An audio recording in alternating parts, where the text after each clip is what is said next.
Salut!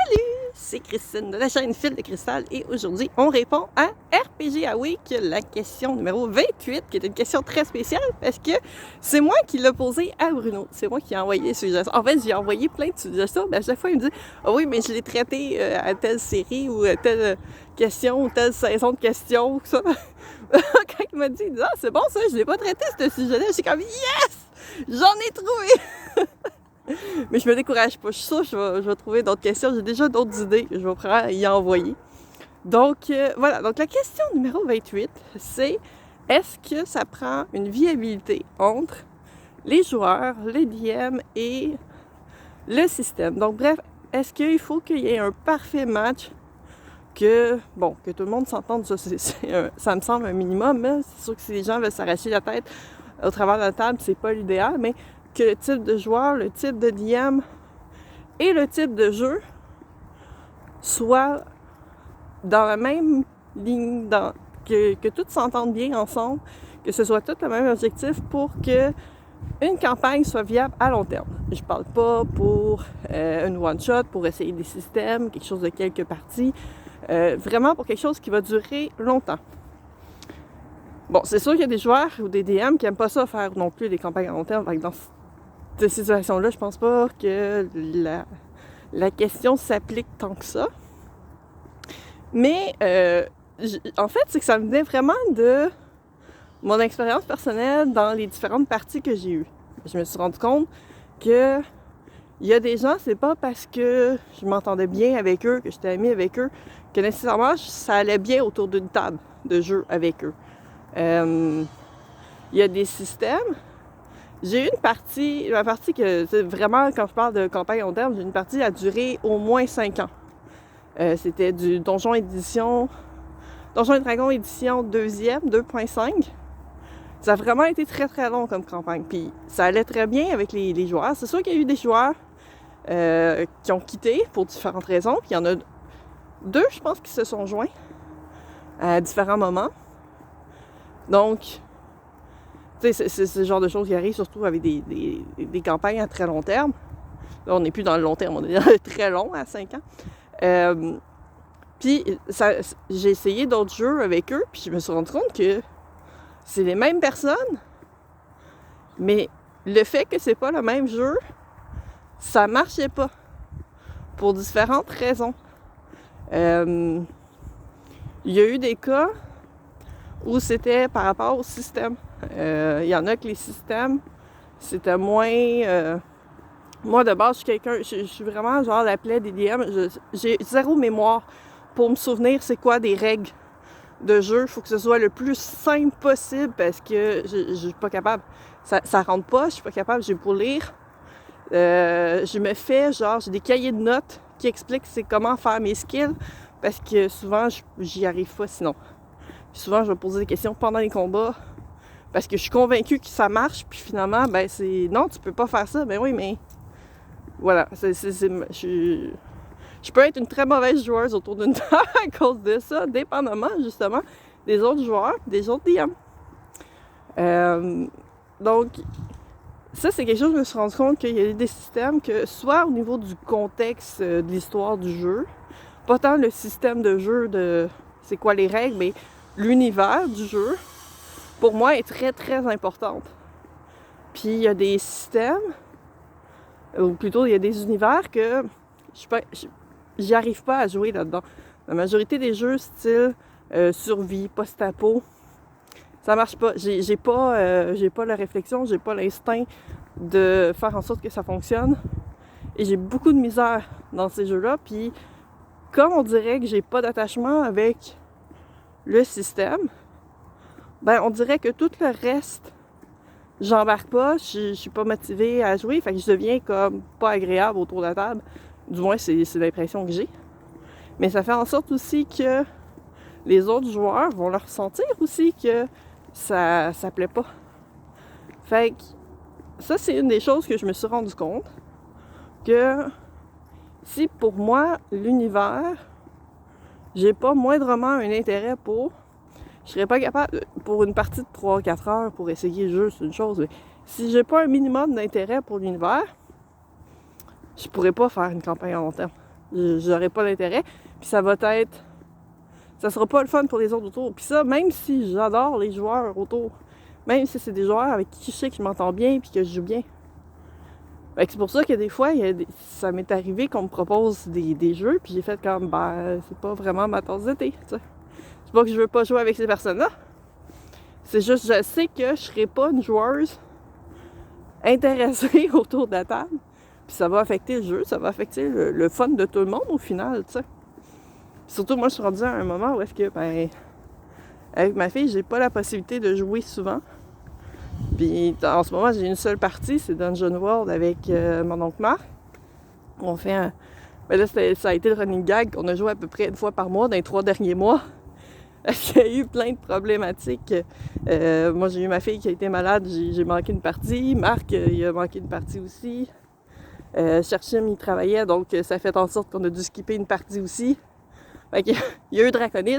Fait que c'était rendu qu'au lieu de jouer aux 2 semaines, on jouait une fois par mois. Fait que c'est à peu près mon rythme de partie en ce moment. Fait que c'est sûr, tu sais, j'aimerais ça jouer à plus de parties, mais ça donne pas avec ceux avec qui j'ai l'habitude, qui eux, depuis le retour à la normale, suite aux pandémies, ben eux, ils jouent plus vraiment en virtuel. Ils préfèrent jouer en présentiel, puis c'est correct. Malheureusement, moi, je peux pas me déplacer, faire 45 minutes aller pour jouer 1 heure ou 2 parce que je vais être fatiguée de ma vie de maman. Refaire un autre 45 minutes, 1 heure de route pour revenir chez moi, ça n'a pas... c'est pas viable dans mon cas. Je serais pas en état de toute façon de conduire à ces heures-là. Fait que c'est pas... ça devient plus difficile. Fait que moi, je suis plus rendue, si je joue, il faut que ce soit en virtuel. Fait que ça aussi, ça rentre dans... Faut que ça plaise aux autres joueurs aussi. Si les joueurs qui aiment pas jouer en virtuel, puis ça, c'est eux autres qui s'en sont rendus compte que, le soir, la semaine, après le travail, sont trop fatigués. La fin de semaine, ils préfèrent se voir. Fait que si c'est le soir, la semaine qu'ils reçoivent pour jouer, c'est correct. Mais se connecter, ouvrir l'ordinateur, je veux pas, les écrans, ça épuise les yeux aussi. Fait que c'est normal d'être plus fatigué à ce moment-là. Puis, t'as pas le même... pas le même beat, mais dans le fond, t'as pas la même posture quand t'es assis à une chaise d'ordinateur versus si t'es assis autour d'une table. Donc, t'auras pas le même engagement. Vu que la posture est différente, ça va modifier beaucoup aussi de la façon que ton cerveau est réveillé pour jouer. Donc ça aussi, ça affecte. Il y en a pour qui ça a moins d'importance ou ça affecte moins. Il y en a d'autres pour qui ça affecte plus. Puis c'est correct, ça. Tu sais, il n'y a pas de bonne ou de mauvaise façon de jouer. L'important, c'est que tout le monde ait du plaisir. En fait, la seule mauvaise façon de jouer serait de s'entêter de jouer quand on n'a pas de plaisir. Puis c'est ça, il y a des gens avec qui je me suis rendu compte, j'ai essayé de jouer, puis l'univers me plaisait, le système, je le connaissais plus ou moins, fait que ça n'a pas vraiment d'impact par rapport à ça, mais c'était vraiment la façon, le type de joueur qu'il y avait autour de la table faisait que ça nuisait à ce que moi j'aimais jouer. Parce que les types de joueurs, je pense que ça va être une question que je vais suggérer à Bruno. Le type de joueur, il y en a que, tant qu'ils lancent des dés, sont heureux. Il y en a d'autres qui vont tout faire pour le groupe. Tu sais, ils vont être plus style leader, puis ils vont vraiment comme prendre en charge le groupe, puis OK, on s'en va là, on va faire telle quête, puis tout ça. Il y en a d'autres, les min-max, donc ceux qui veulent vraiment maximiser leur équipement. Puis j'ai déjà eu quelqu'un autour de ma table, tu sais, passer, genre, on se ramasse à un endroit magique où est-ce qu'on a accès à tout l'inventaire de Aurora. Fait que lui, il y avait les 4 livres, il y a 4 livres assez épais de passer au travers de ça. Puis c'est lui qui a équipé tout le groupe parce que nous autres, on est comme... Okay, donc, moi, à la limite, je vais prendre un épée puis c'est correct. Là. Non, je me suis ramassé full equip. Fait que, tu sais, il y a ce type de joueurs-là. Il y a les types plus storytelling qui sont drivés par l'histoire. Ça, c'est... Je suis en partie storytelling et en partie acting. Là. C'est les deux types de... Je suis comme pas mal un mix entre ces deux types de joueurs-là. Fait que tout ça va faire en sorte que le type de joueur Il y en a que, pas qu'ils vont backstabber nécessairement les autres joueurs, mais ils sont très solo. C'est un jeu d'équipe. Moi, je considère que c'est un jeu d'équipe. Je sais que j'ai de la misère avec les joueurs qui sont très solo, qui vont faire que des actes. Ils s'en foutent des conséquences. Eux, ils ont décidé qu'ils faisaient ça. Fait que le reste de l'équipe doit dealer avec les conséquences. Puis tu sais, ça peut arriver des fois qu'il y en a un qui fasse une connerie, puis on deal avec les conséquences.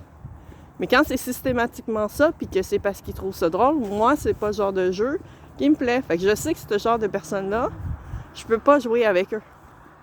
Parce que ça nuit à mon plaisir. Puis probablement que la façon que moi je joue va peut-être nuire à son plaisir. Fait que... Puis c'est correct, tu sais. Lui, c'est ça quand c'est comme ça qu'il préfère. Puis il y en a qui vont trouver ça drôle, puis tant mieux. C'est juste, c'est pas ma tasse de thé. Fait que c'est toutes des circonstances comme ça. Le type de DM aussi. Il y a des DM qui sont très by the book.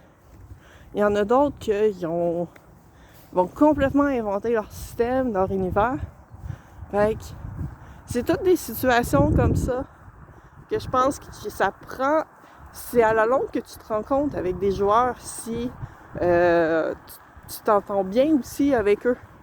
Parce qu'il y a des gens, je pensais que ça serait super plaisant ou que ça irait super bien. Puis au final, je me suis rendu compte que je m'entends bien avec ces personnes-là, mais pas pour du jeu de rôle. Et c'est correct aussi. Puis il y a des gens que je connaissais pas du tout, que j'ai appris à rencontrer, à connaître, avec qui je fais du jeu de rôle, puis que ça va bien. On sait pas, on peut pas le savoir, puis ça c'est en essayant, puis même chose pour les systèmes, même chose pour que ce soit le DM ou les joueurs. Tu sais pas, sans avoir essayé, si t'aimes ça ou pas. Tu peux te douter de certaines choses. Tu sais, j'en ai essayé du post-apo, il y a, je pense à le jeu de Viking, Fate of the North. J'adore le créateur, il est super fin. Les arts de ce jeu-là sont magnifiques. J'aime tout le côté histoire qu'il est allé chercher pour le jeu. Je déteste jouer à ce jeu-là. Puis le monde disait « c'est parce que t'as pas un bon DM. » Bon, comme DM, j'ai eu Laurent, qui se fait surnommer aussi Lanor, qui est justement celui qui fait les games, qui se fait demander de refaire les games à Draconis. Là. Je veux dire, c'est un des piliers dans les DM de Fate of the North. Là. Il en a fait, j'en sais pas combien. Là. Fait que non, c'est pas parce que c'est un mauvais DM, il est très bon comme DM. Je l'ai eu comme DM pour d'autres parties que j'ai trippé. Mais le système Fate of the North, la façon que ça joue, j'aime pas ça. C'est pas mon speed. T'sais, moi, j'aime beaucoup le médiéval fantastique. J'aime beaucoup l'historique. Je trippe bien gros sur la période gréco-romaine. Les Vikings, ça m'attire pas. C'est pas... tu sais... J'ai des amis qui m'ont dit « Ouais, mais il y a des elfes dedans. » Mais oui, mais... J'aime bien les elfes, là, mais c'est pas mon seul... c'est pas mon seul critère prérequis. Puis c'est pas comme si on pouvait les jouer de toute façon. Fait que... C'est ça. Tu sais, je pense que c'est important de voir à la fois... Pour du long terme, pour si tu veux faire une partie qui dure très très longtemps, je pense que c'est important qu'il y ait un bon match entre chacun pour le plaisir des gens. C'est sûr que ça peut arriver une partie qui va être moins intéressante dans le lot. C'est normal, je pense pas que 100% des parties d'une campagne vont être excellentes. C'est impossible, il peut y avoir différentes raisons. Puis ça peut être des fois juste parce qu'il y en a un qui se sent pas bien, puis il est pas dedans, puis ça arrive, tu sais, mais il est là quand même, puis...